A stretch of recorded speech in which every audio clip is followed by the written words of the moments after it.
Environmental Sociology, topic 160. Human influence on the expansion of animal populations.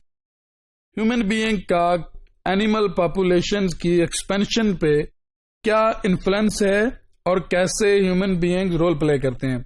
Humans are now responsible for causing changes in the environment that hurt animals and the plant species. Human beings جو ہیں وہ اپنی ضرورت کے مطابق change کر رہے ہیں اینیملز کو بھی اور پلانٹس کو بھی، جس سے نیچرل انوائرمنٹ ایکچولی چینج ہو رہا ہے اور ڈیمیج ہو رہا ہے. Like the mass production of the chicken کے لیے جیسے یہ پولٹری فارم اور جو برائلر مرغی کا کانسیپٹ ہے، اسی طرح ہی پلانٹس کی ٹرم میں اگر دیکھیں تو جیسے ہائیبرڈ بیج آ گئے ہیں جہاں پروڈکشن 40 من تھی، آج وہاں 100 من یا اس سے بھی زیادہ ہو رہی ہے ایگریکلچر سیکٹر میں. تو ہیومن بینگز کا جو انفلوئنس ہے جو اینیملز کی پاپولیشن کی ایکسپینشن میں، that is very important and some how that have the positive consequences on one side کہ وہ ہیومن بینگ کی کھانے پینے کی نیڈس کو پورا کر رہا ہے. On other side, lot of and the many negative consequences are also there. People take up more space on earth for our homes and city. لوگ اپنے شہروں کے لیے، گھروں کے لیے انہیں زیادہ اسپیس چاہیے. وہ اکارڈنگلی جو لینڈ ہے اس کو ماڈیفائی کر رہے ہیں، ڈیفارسٹیشن کر رہے ہیں. People pollute habitats. پیپل جو ہیں وہ اپنے شہر بنانے کے لیے اور اپنے سٹیز بنانے کے لیے پاپولیٹ کرتے ہیں، پولیوٹ کرتے ہیں نیچرل ہیبیٹیٹ کو اور نیچرل سسٹمز کو، that are the animal system, that are the plant systems. Human activity changes اور destroy the habitats that plants and animal needs to survive.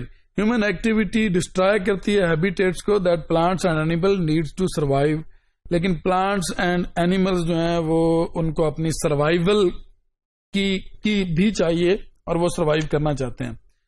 In the natural world limiting factors like the availability of food, water, shelter and space can change animal and plant population.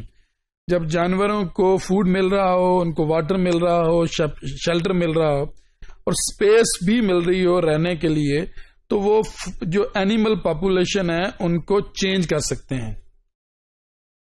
Other limiting factors ہیں، کچھ limiting factors ہیں like the competition of for resources and disease decrease impact population, کہ جیسے competition ہے resources کے لیے، ان کو exploit کرنے کے لیے جہاں ڈیفارسٹیشن ہوتی ہے وہاں پہ رہنے والی جو وائلڈ لائف ہے، جانور ہے، وہ بھی ختم ہونا شروع ہو جاتے ہیں.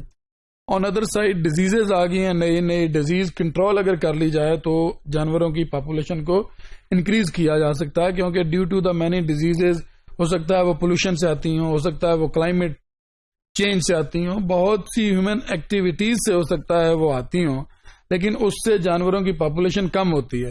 تو جانوروں کی پاپولیشن کو انکریز کرنے کے لیے need to be tackle that certain situation, that certain diseases, that certain pollutions جو ڈیمیج کرتی ہیں جو اینیمل پاپولیشن کو. So to maintain the animal population, جہاں ہیومن ایکٹیویٹیز سے جو ڈیمیج ہوتا ہے، جو اگر ڈیزیز آتی ہے اس کو کسی ویکسینیشن سے کسی طرح سے ڈیزیز کو کنٹرول کر کے بھی اینیمل کی پاپولیشن کو انکریز کیا جاتا ہے.